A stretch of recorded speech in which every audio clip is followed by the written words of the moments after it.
Спонсор показа — автосалон «Диалог Авто», 288 88 40. Здравствуйте. На телеканале «Новый век» программа «Вызов 112», в студии Эльвира Фазлиева. И сегодня мы расскажем, как автоинспектор ранил пассажира АКИ в Альметьевском районе и как почти час в Казани пытались задержать нетрезвого водителя «Фольксвагена». Ну и что ты хочешь-то? Что ли, а? Ну а что, поехали за ним?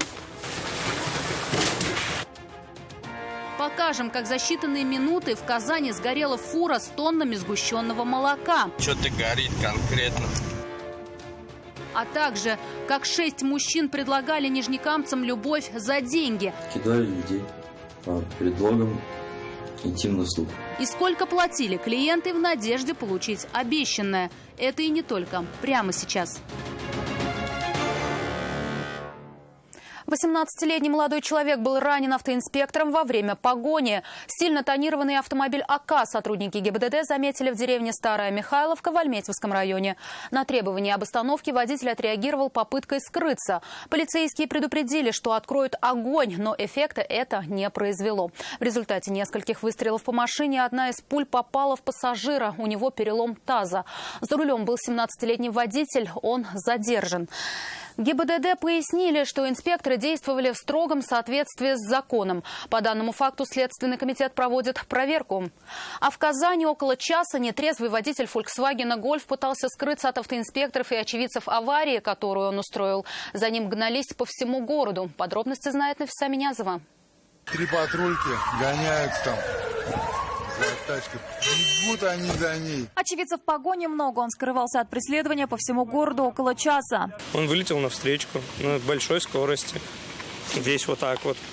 Врезался там в «Октавию». Водитель «Шкоды» остался на месте, его машина была не на ходу, а Volkswagen Golf с места происшествия уехал, но очевидец аварии скрыться ему не дал. Он погнался за иномаркой, пытаясь не упустить ее из вида, и позвонил в автоинспекцию. В одном из дворов на улице Даурской дорогу «Фольксвагену» перегородила стоящая там скорая помощь, но преград водитель не видел.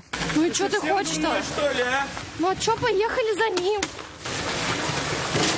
Он там во дворе еще врезался еще раз. И в столб, и в подъезд. Ну, машину, по-моему, какую-то задел одну. Посмотрите на состояние машины.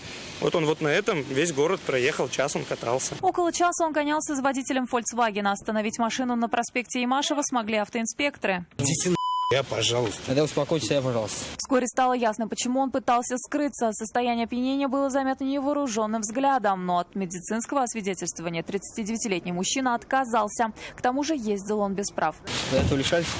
Лишались, но не получал. В отношении него составили сразу несколько административных материалов: проезд на запрещающий сигнал светофора, нарушение правил обгона, невыполнение требований об остановке, отказ от освидетельствования на состояние опьянения и невыполнение обязанностей в связи с дорожно-транспортным происшествием. Кроме этого, вероятнее всего, ему самому предстоит оплатить стоимость ремонта разбитых их автомобилей.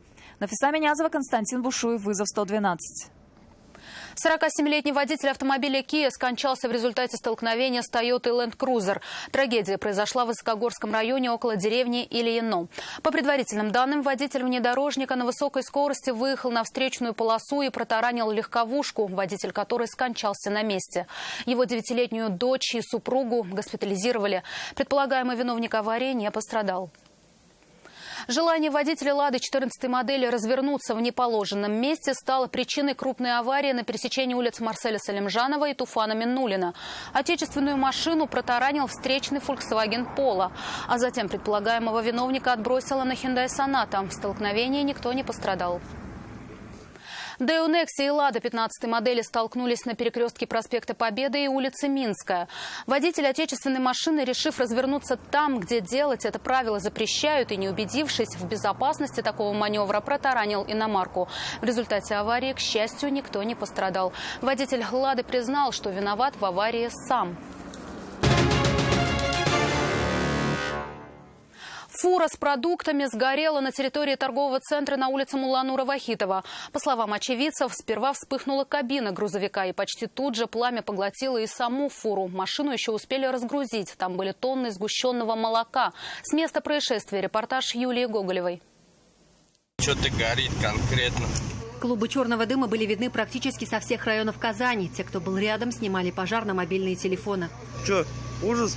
Как рассказали очевидцы, сперва загорелась кабина грузовика. Водитель едва успел выскочить на улицу, как пламя охватило ее полностью и перекинулось на фуру. В ней тонны сгущенного молока. Пожарные приехали за считанные минуты, но автомобиль было уже не спасти.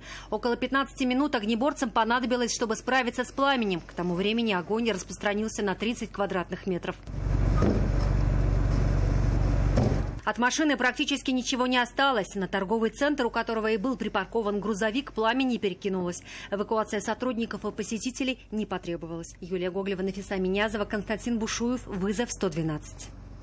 Мужчина пострадал в результате пожара в садовом обществе Нокса-2. Люди там живут круглый год, и дома мало напоминают дачные. Сообщение о пожаре поступило в 4 часа вечера. Пламенем был объят весь второй этаж. Почему огонь не могли потушить несколько часов и что стало причиной возгорания, узнала Нафиса Минязова. Свет начал моргать у меня. Вот я наверху пожарный дома.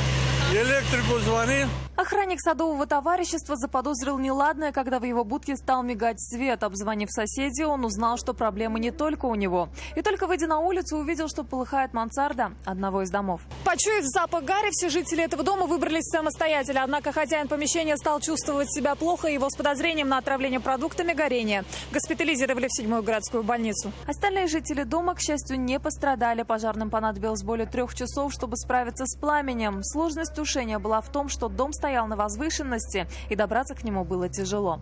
Охранник садового товарищества предположил, в чем могла быть причина пожара. Скорее всего, от перегрева печку пошел все это. Может быть, провода. Площадь пожара составила 60 квадратных метров. Точную причину возгорания предстоит установить пожарным дознавателям. Нафиса Минязова, Константин Бушуев. Вызов 112.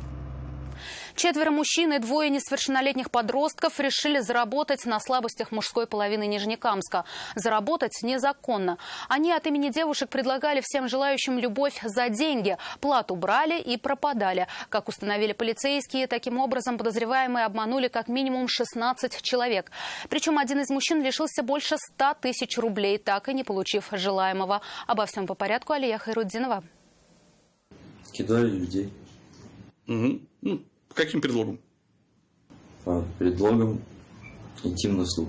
У кого уж точно есть лишние деньги, так это у любителей платной любви. Видимо, решили 6 мужчин и придумали, как на этом заработать.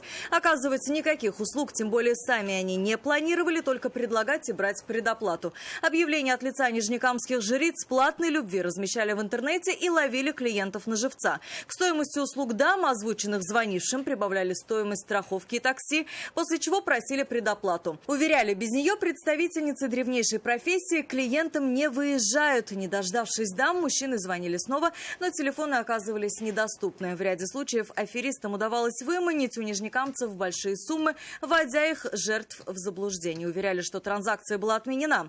А кому-то и вовсе угрожали насилием за отказ перечислить денежные средства. Таким образом, 37-летний мужчина перечислил 107 тысяч рублей, так и не получив желаемого. Всего же, по данным полиции, подозреваемые, к слову, это все родственники, получили от 16 потерпевших около 400 тысяч рублей. По каждому факту Следственным управлением МВД России по Нижнекамскому району возбуждены уголовные дела по статье 159 Уголовного кодекса Российской Федерации «Мошенничество». В ходе оперативно-розыскных мероприятий нижнекамские оперативники установили и задержали 6 подозреваемых в совершении данных преступлений. Все они являются родственниками, проживающими в разных регионах страны. Преступную деятельность злоумышленники осуществляли на территории Казани, где сняли для этого квартиру. В ходе обыска жилища были изъяты сотовые телефоны, сим-карты и банковские карты. 3 из задержанных жителей Ульяновска. Свою вину они признали. 33-летний мужчина на время следствия помещен под стражу. 2 несовершеннолетних 15 и 16 лет под подпиской о невыезде. В отношении еще 3 ведется доследственная проверка. Алия Хайруддинова, Нафиса Минязова, вызов 112. Это все, о чем мы успели вам рассказать. Обо всех происшествиях вы можете сообщать нам по телефону 570 50 50 или на мобильный 898 69 112 112. Также мы доступны в социальных сетях. Присылайте видео, снятое вами. В студии была Эльвира Фазлиева. До встречи и не бросайте вызов судьбе. Вдруг она его примет. Испытайте флагманский кроссовер Cherry Tiggo 8. Инновационный дизайн, 7-местный салон, LED-оптика, технологичное оснащение, мощный двигатель. Tiggo 8. Путешествуйте бизнес-классом.